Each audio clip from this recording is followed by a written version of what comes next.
자, 하지만 이재명 후보 자신 있다는 분위기입니다.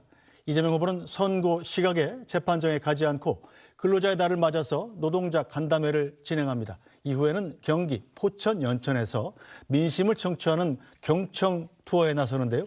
이재명 후보의 이야기 들어보겠습니다. 우리가 정치를 할 때는 국민들의 뜻을 대신하는 국민의 대리인을 뽑는 것입니다. 이번에는 이 나라 주권자, 우리 국민들의 주권 의지를 한번 확인해 보려고 합니다. 어떤 생각을 가지고 계신지, 어떤 걸 원하는지, 우리가 해야 될 일이 무엇인지. 그래서 듣는 선거, 경청 선거를 한번 해보자라고 해서 경청 컨셉을 정했고요. 우리가 본선 선거 때 실제로 가보지 못하는 지역들을 미리 좀 가보자, 그런 취지입니다. 결국은 소외된 지역, 외곽 지역들인데 그게 또 대체적으로 우리 민주당 열세 지역이기도 합니다.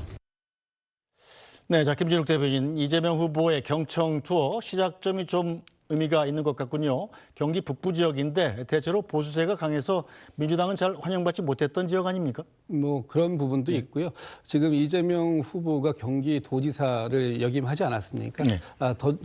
저도 경기도에서 근무를 해본 적이 있습니다만 경기도가 워낙 넓기 때문에 사실 31개 시군을 한 달에 한 번씩 간다고 하더라도 31개월이나 걸리는 그런 큰 방대한 지역입니다. 그렇기 때문에 약간 특히 경기 북부 지역 이런 부분들이 좀 소외되거나 또는 어떤 많은 규제가 묶여 있어서 지역 발전을 이루기가 어려운 지역들이 있습니다. 그런 지역들이 이제 이재명 후보가 찾는 지역인데 저희 이번에 선대위에서 이 대선 캠페인을 어떤 방식으로 어떤 컨셉으로 진행할 것이냐 했을 때 두 가지 키워드가 있었습니다. 하나는 통합이고 하나는 경청입니다. 어제 이 선대위 발대식에서도 우리 이재명 후보와 윤여준 상임선대위원장 또 강금식 상임선대위원장 이런 분들이 앞에 나오셔서 귀를 이렇게 손을 갖다 대시면서 쫑긋이 귀를 세우고 많은 국민들께서 주시는 말씀을 겸허하게 다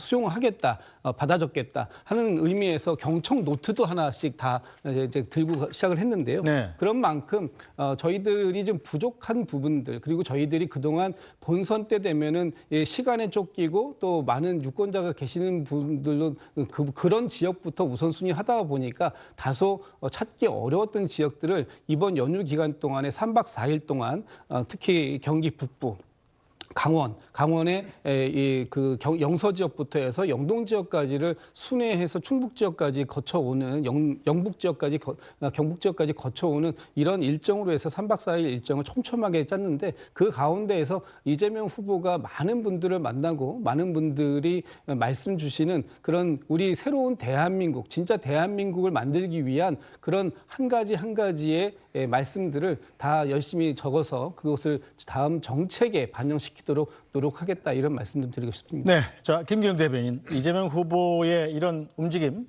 열세 지역부터 착착 바닥민식을 다지고 있는데 대선이 이제 정확히 오늘로 33일 남았습니다. 네. 국민의힘 입장에서 보면 지금 경선도 안 끝났고 경선이 또 끝난다 할지라도 한덕수 권한대행과의 이 단일화 여부가 또 남아있지 않습니까? 네.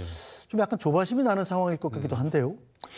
우선적으로 지금 사실상 본선 행에 대해서 이재명 후보는 동무대라고 할 수 있습니다. 본인이 이제 그 무대를 휘젓고 다닌다고 볼 수 있는데요. 말씀하신 것처럼 이제 통합을 얘기하시고 그다음에 경청을 말씀하시고 그리고 성장을 말씀하시고 있는데 문제는 이 모든 언어들이 사실상의 행동의 언어입니다. 말이 입안에서 맴드는 건 큰 의미가 없습니다. 이재명 후보에 대해서 많은 분들이 사법 리스크를 말씀하고 계시는데 그거는 뭐 전제가 됐고 또 하나는 무엇보다 가장 큰 게 신뢰 리스크입니다. 이재명 후보가 경선 과정에서 이런 얘기를 했죠. 정치 보복 안 하겠다고 내가 약속을 그렇게 했는데 사람들이 왜 이렇게 내 마음을 몰라주냐 그렇게 했을 때 김동연 후보가 이런 말씀을 하셨습니다. 참 안타깝습니다. 신뢰 자산을 쌓아야 됩니다. 그런 얘기를 했습니다. 본인이 이것저것 다 해주신다고 말씀을 하시겠지만 우리가 1월 달에 느꼈습니다. 반도체 특별법 52시간 예외 그렇지만 본인이 왜 몰아서 해주는 거 관련해 가지고 안 된다고 말하기가 좀 그렇더라 얘기했다가 민주노총 분들 만나고 나서 딱 없던 일이 됐습니다. 그리고 기본사회 시리즈 관련해서 기본소득 얘기 안 하신다, 얘기한다 했을 때 저도 지금 어떤 입장인지 저도 헷갈릴 정도입니다. 그러니까 결국은 지금 많은 공약을 정책을 쏟아내고 있지만 그게 진정성이 있는지에 대한 본인의 말 때문에 신뢰도가 제가 볼 때는 역으로 떨어지고 있다고 보고 있거든요.